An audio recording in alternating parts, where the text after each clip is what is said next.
Hello friends, मैं हूँ प्रीति। मेरे यूट्यूब चैनल ग्रो विद प्रीति में आपका बहुत बहुत स्वागत है। थर्सडे के लिए मैंने आप लोग को एक लेवल बताया था निफ्टी का 22,210 का। ये जो आप लेवल देख रहे हो ना, ये मैंने आप लोग को एक लेवल बताया था, ये वाला। और मैंने क्या बोला था कि ये इसका एक रजिस्टेंस है, अगर इसको निकाल लेता है काफ़ी अच्छी मूवमेंट देखने को मिल सकती है निफ्टी में। तो आप देख सकते हो निफ्टी ने, ये है 9:15 की कैंडल, जैसे इसको निकाला कहाँ तक गया, ये 22,516 तक ये गया। ठीक है, हायर हाई हायर लो करते हुए ये 22,500 तक गया। लेकिन ये क्या था, ये इसका क्या था, एक रजिस्टेंस था, 22,500 का रजिस्टेंस था। और उसके बाद से आप देख सकते हो टॉप पर यहाँ पर कौन सी कैंडल प्रिंट हुई है, इवनिंग स्टार। ठीक है, एंड उसके बाद एक काफ़ी अच्छी मूवमेंट देखने को मिली डाउन साइड की भी निफ्टी में।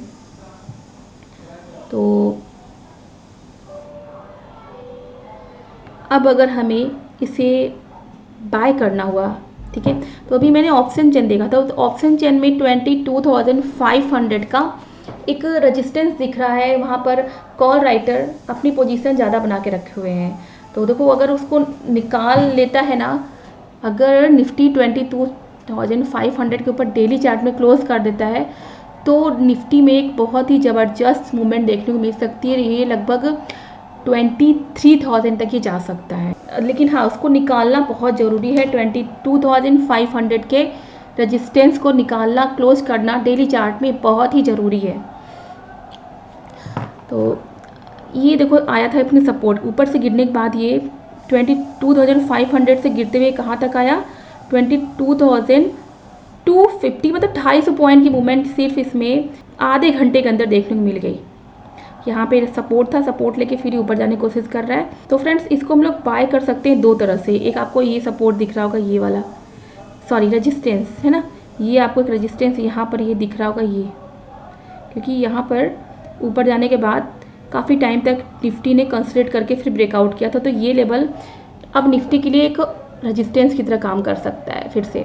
तो देखो, अगर निफ्टी 22,375 के ऊपर क्लोज करता है तो हम इसको बाय कर सकते हैं। इसमें लगभग 50 से 60 पॉइंट की मूवमेंट तो बहुत ही आराम से देखने को मिल सकती है। या फिर से ये थोड़ा सा बाई चांस नीचे आता है ना, या फिर 22,200 के आसपास आता है या 250 के आसपास आता है, यहाँ पर आकर कोई बुलिश कैंडल बनाता है, जैसे कि hammer, morning star, police engulf है ना, आने के बाद इस तरह कोई कैंडल बनाता है, तो हम लोग उस कैंडल के लो का स्टॉप लॉस लगा के बाय कर सकते हैं। तो दो तरह से बाय करेंगे, या तो ये 22,525 के ऊपर क्लोज करता है 5 मिनट के चार्ट पे, तो हम इसको बाय कर सकते हैं, जो कि बहुत दूर आपको दिख रहा है। ठीक है, या फिर ये फ्लैट ओपन होता है और 22,375 के ऊपर क्लोज करता है, तो हम इसको बाय करेंगे। तो फ्रेंड्स, लेवल आप लोग नोट कर लो। थोड़ा आज मैं बिजी थी तो काफ़ी लेट हो रहा है, आप टाइम भी देख रहे हो, 9:25 हो रहा है। तो इसको हम लोग कहाँ पर बाय करेंगे, 22,375 के ऊपर बाय करेंगे निफ्टी को। फर्स्ट टारगेट होगा 22,395 का, सेकेंड टारगेट होगा 22,422 का, और थर्ड टारगेट होगा 22,445 के आसपास का। ठीक है, देखो इसको अगर निकालता है ना, धीरे धीरे फिर से ये अपने जो ऑल टाइम हाई है इसको टच करने के लिए आ सकता है। अब ये देखना है कि क्या ये इस लेवल को निकाल पाता है या फिर यहाँ से फिर से रेजिस्टेंस लेके नीचे आता है। अब चलते हम लोग बैंक निफ्टी के चार्ट पर। तो फ्रेंड्स, आगे हम लोग बैंक निफ्टी के चार्ट। तो बैंक निफ्टी का रेजिस्टेंस आपको दिख रहा है 48,000, ऑल टाइम हाई 48,681 का। तो देखो धीरे धीरे जाने की कोशिश कर रहा है, इसको निकाल लेता है 48,680 के ऊपर ही क्लोज कर देता है ना, क्योंकि अभी कई बार इस लेवल का रेजिस्टेंस ले लिया है। अगर इस बार इसके ऊपर ही क्लोज करता है तो बहुत ही अच्छी मूवमेंट बैंक निफ्टी में देखने को मिल सकती है, और ये लगभग 50,000 को बहुत ही जल्दी टच कर सकता है। तो फिलहाल हम लोग क्या करते हैं, इसका इंटरडे का लेवल नोट कर लेते हैं। अगर बैंक निफ्टी 47,450 के ऊपर क्लोज करता है, हम इसको बाय करेंगे।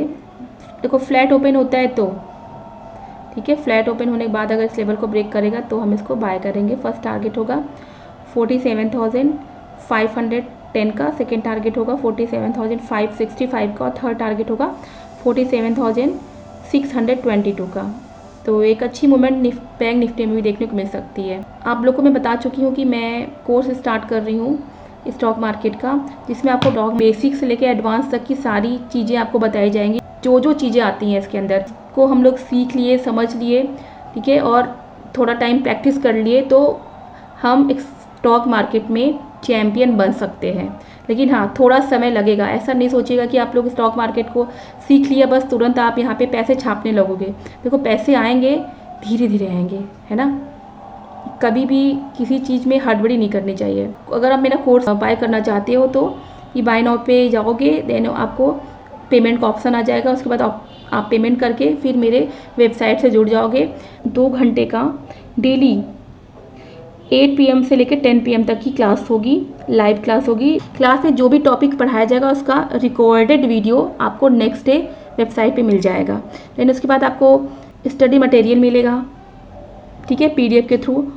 और वीक में लगभग 2 से 3 दिन लाइव क्लास भी होगा। जब मार्केट ओपन होगा देन उसके बाद हम लोग लाइव क्लास भी करेंगे। लगभग 5-6 दिन और बचे हुए हैं, तो अगर आप मेरे से सीखना चाहते हो तो मेरा कोर्स आप ज्वाइन कर सकते हो। अब चलते हैं स्टॉक्स देख लेते हैं जो मैंने कल के लिए सेलेक्ट किया हुआ है। हमारा पहला स्टॉक है इंडसइंड बैंक। इंडसइंड बैंक में आपको यहाँ पर ये एक रेजिस्टेंस दिख रहा होगा, 1572 का एक रेजिस्टेंस है। इंडसइंड बैंक ने हाई लगाया था, लगभग 1700 का हाई लगा के काफ़ी तेज़ी से नीचे गिरा था, है ना। गिरने के बाद फिर ये आया था लगभग 1427 के आसपास आया था। ये जो आप लेवल देख रहे हो यहाँ तक आके फिर ये गया कहाँ तक, ये जो कैंडल है ना, इस कैंडल के हाई तक गया, एक रेजिस्टेंस भी था, ये हाई तक जाके नीचे गिरा, सपोर्ट तक आया जहाँ पर ये लो लगाया था। फिर ये थोड़ा सा ऊपर गया, ठीक है, पिछले हाई को तो नहीं निकाल पाया था, नीचे आया, ठीक, नीचे आके कहाँ तक आया, लगभग इसी सपोर्ट के आसपास आया।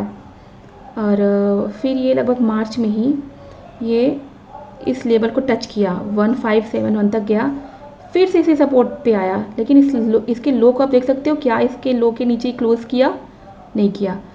और फिर ये इस लेवल के पास जा रहा है जो रेजिस्टेंस ये बना चुका है कई बार का। तो इस लेवल को, इस रेजिस्टेंस को अगर निकालता है तो फिर से इंडसइंड बैंक में एक अच्छी मूवमेंट देखने को मिल सकती है और ये फिर से 1700 के लेवल को टच कर सकता है। लेकिन हाँ, इसको निकालना, इसके ऊपर क्लोज करना डेली चार्ट में बहुत ज़रूरी है, क्योंकि हम लोग डेली चार्ट देख रहे हैं ना, तो डेली चार्ट में इसके ऊपर क्लोज करना, ये जो रेजिस्टेंस है इसके ऊपर क्लोज करना बहुत ज़रूरी है, 157275 के ऊपर। तो उसका लेवल नोट कर लो। अगर इंडसइंड बैंक 1572 के ऊपर क्लोज करता है, हम इसको बाय करेंगे। फर्स्ट टारगेट होगा 1580 का, सेकेंड टारगेट होगा 1588 का और थर्ड टारगेट होगा 1596 का। स्टॉप लॉस हम इसमें लगाएंगे लगभग 8 to 9 पॉइंट्स का। हमारा अगला स्टॉक है अंबुजा सीमेंट। इसको मैंने बाय करने के लिए, उसको हम लोग बाय करेंगे 617.5 के ऊपर। ये भी एक इसका छोटा सा रेजिस्टेंस है और इसका ये इंपॉर्टेंट रेजिस्टेंस है 625 का। तो देखो 617.5 के ऊपर क्लोज करता है ना 5 मिनट के चार्ट पे, तो लगभग ये 624 तक ही जाने की कोशिश कर सकता है। इसका लेवल नोट कर लो। अगर इन अंबुजा सीमेंट 1617.5 के ऊपर क्लोज करता है, हम इसको बाय करेंगे। फर्स्ट टारगेट होगा 622 का, 625 को निकाल लेता है तो इसका सेकेंड टारगेट होगा 630 का और थर्ड टारगेट होगा 636 का। स्टॉप लॉस हम इसमें 6 पॉइंट का लगाएंगे। हमारा अगला स्टॉक है अदानी पोर्ट्स। तो अदानी पोर्ट्स को आप देख सकते हो, इसका मैं मंथली चार्ट लगाती हूँ। मंथली चार्ट में ये बहुत ज़्यादा बुलिश आपको दिखेगा, देख सकते हो। अदानी पोर्ट्स मंथली चार्ट में बहुत ज़्यादा बुलिश है। तो अगर ये 1360 के ऊपर क्लोज करता है तो हम इसको बाय करेंगे, ठीक है। 1360 के ऊपर हम इसको बाय करेंगे।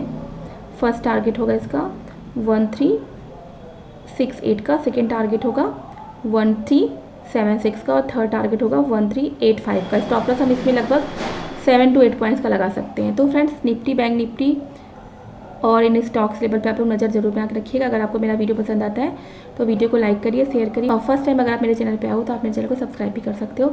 मिलते हैं हम लोग अगले वीडियो में। धन्यवाद।